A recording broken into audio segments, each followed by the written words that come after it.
Selamat pagi, Pak Doktor. Saya sini Ali daripada kumpulan 1. Dalam projek ini, Ayah dan Aish akan bertanggungjawab menjalankan temu bual dengan CEO SM Mona Food and Service, manakala Choi, Lee dan saya akan bertanggungjawab menulis report. Akhirnya, semua ahli akan melibatkan diri dalam penelitian video dan Ayah akan membantu edit video tersebut. Sekarang, kami akan memulakan pembentangan projek kumpulan kami. COVID-19 adalah salah satu jenis penyakit bermula pada tahun 2019 dan ia merupakan virus yang boleh menyebabkan jangkitan saluran pernafasan. Menurut laporan daripada WHO, penularan wabak COVID-19 secara dunia telah menjangkiti lebih 200 juta dan 5 juta orang kehilangan nyawa.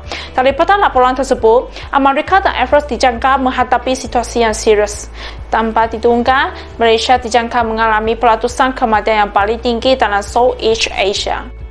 Seperti yang kita tahu, pandemik telah mengakibatkan kesan langsung kepada ekonomi sesebuah negara. Kalau kita rujuk kepada gambar di tepi, kata pertumbuhan ekonomi secara global telah menunjukkan penurunan berbanding dengan tahun 2019. Dalam Malaysia, industri pelancongan telah mengalami kerugian 45 bilion ringgit disebabkan penutupan sepanjang negeri dan negara serta 120 buah hotel dipaksa berhenti operasi secara penuh. Selain itu, fisiologi dan mental manusia juga terjejas terutamanya barisan petugas hadapan kesihatan. Seperti kajian yang dipaparkan, terdapat 53.8% responden melaporkan impak fisiologi yang sederhana sehingga teruk kerana mereka terpaksa tinggal di rumah melebihi 20 jam dan risau tentang ahli keluarga yang lain akan mengalami wabak.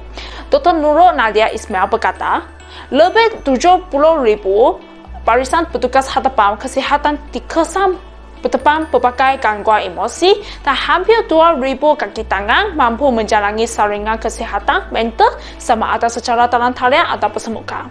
Oleh itu, vaksin adalah jadi sebagai cara penyelamatan yang diambil oleh pihak kerajaan dari seluruh dunia. Menurut kepada gambaran, terdapat 47% orang telah menerima suntikan di seluruh dunia. SOP seperti pakai tompeng muka, karantin, kawal pergerakan, memberi subsidi dan lain-lain untuk menentangkan potensi penyakit penjangkit juga dilaksanakan di seluruh dunia. Tanpa diduga, walaupun pihak kerajaan sudah melaksanakan berbagai program sebagai panduan, tetapi masalah pengangguran masih dijangka teruk pada masa kini, iaitu 4.7% bermula pada tahun 2020 sampai masa terkini. Oleh itu, rakyat dan pihak berwajib mesti bekerjasama supaya boleh memulihkan kembali ekonomi negara. Itu sahaja daripada saya. Terima kasih. Assalamualaikum warahmatullahi wabarakatuh. Video ini bertujuan untuk menyampaikan persepsi majikan terhadap keaduan fasa pandemik COVID-19. Sebelum kita mula, terlebih dahulu mari kita kenal siapakah gerangan usahawan muda merangkap pemilik bagi syarikat SM Mona Food and Services Sedang Berhad, iaitu Encik Muhammad Samsuri yang merupakan CEO bagi syarikat ini atau nama brand ialah Farhanah Catering. Syarikat SM Mona Food and Sedang Berhad bertapak di Bandar Baru Bangi. Encik Samsuri, anak kelahiran Kelantan dan isterinya juga dari negeri yang sama, seorang belia yang baru sahaja berumur 29 tahun telah mendapat pendidikan awal di Sekolah Kebahasaan Kampung Sungai Tias, Kuala Krai, Kelantan.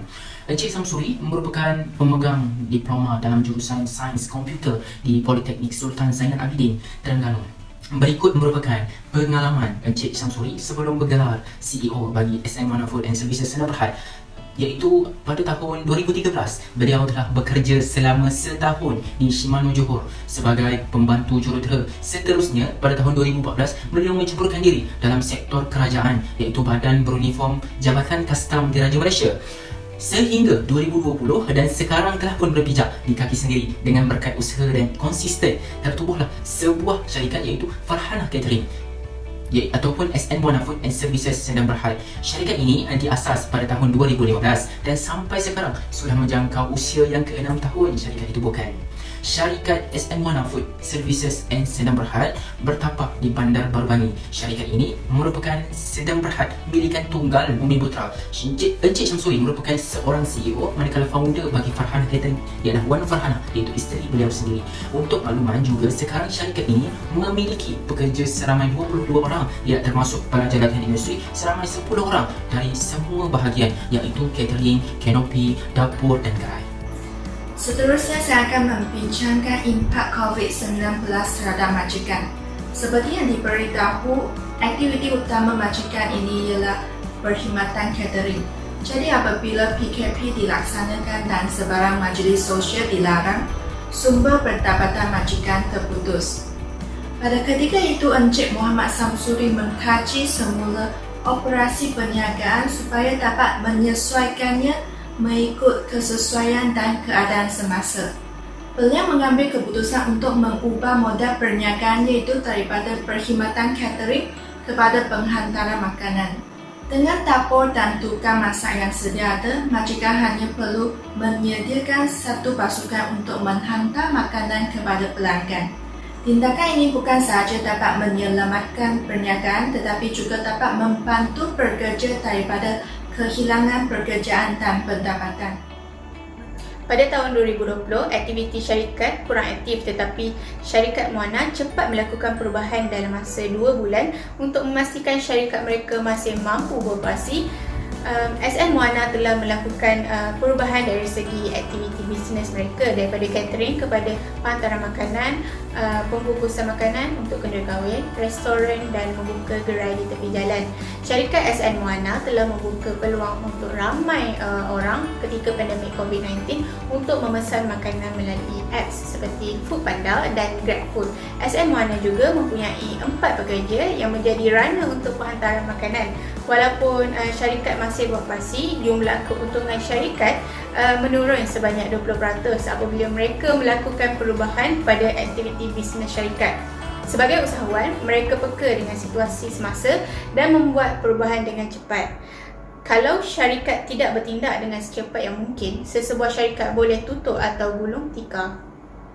Syarikat Moana menerima pelajar untuk melakukan latihan industri atau praktikal di syarikat mereka. Mereka menyediakan allowance sebanyak 400, asrama pekerja, allowance makan 2 kali sehari dan menyediakan motor sepanjang tempoh latihan industri. Bahagian pengurusan syarikat akan membuat pengambilan pelajar 5 ke 10 orang pelajar untuk satu-satu tempoh.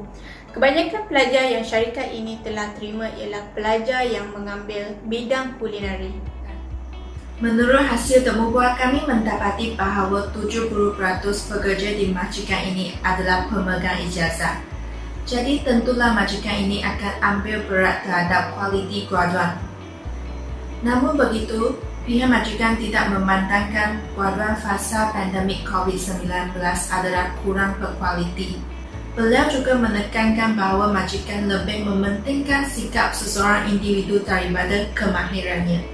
Hal ini kerana beliau percaya bahawa kemahiran seseorang dapat ditingkatkan melalui latihan atau menyertai bengkel khusus dan seminar secara konsisten, manakala sikap seseorang adalah sukar diubah. Sebagai majikan, Encik Samsuri telah membuat tinjauan terhadap kriteria pekerja dan memilih pekerja yang mempunyai skill dan sikap yang baik seperti rajin, berdisiplin dan tidak tinggal solat. Kenaikan pangkat akan diserap daripada peringkat bawah. 70% pekerja di syarikat SN Moana ialah pekerja yang mempunyai kelayakan sarjana muda. Syarikat tersebut memerlukan pekerja yang mempunyai kepakaran tentang akaun, kewangan, pengiraan kos dan pemasaran. Kerajaan banyak membantu majikan syarikat di Malaysia, sebagai contoh memberi bantuan upah subsidi dan bantuan penjana sebanyak 600 jika mengambil graduan habis belajar untuk bekerja. Peluang pekerjaan banyak ketika ini di Malaysia kerana ramai buruh luar yang telah balik. Seseorang individu perlu cepat berfikir untuk menerima perubahan yang berlaku untuk menampung persaraan diri dan keluarga. Terutama sekali, usahawan kena banyak berfikir idea-idea baru untuk memastikan kelangsungan sesebuah syarikat. Saya ingin sebagai kesimpulan, pandemik COVID-19 telah memberi impak besar dan negatif kepada banyak sektor termasuk sektor ekonomi. Bagi syarikat yang kami temuduga, impak COVID-19 adalah mengehatkan masa operasi dan juga berdatang. Untuk mengurangkan kos pentadbiran, beliau mengurangkan allowance pekerja dan juga minta pekerja untuk mengambil cuti tanpa gaji. Pandemik COVID-19 menyebabkan pelajar terpaksa menjalankan pembelajaran secara atas talian. Hal ini akan mengurangkan pengalaman industri kepada pelajar.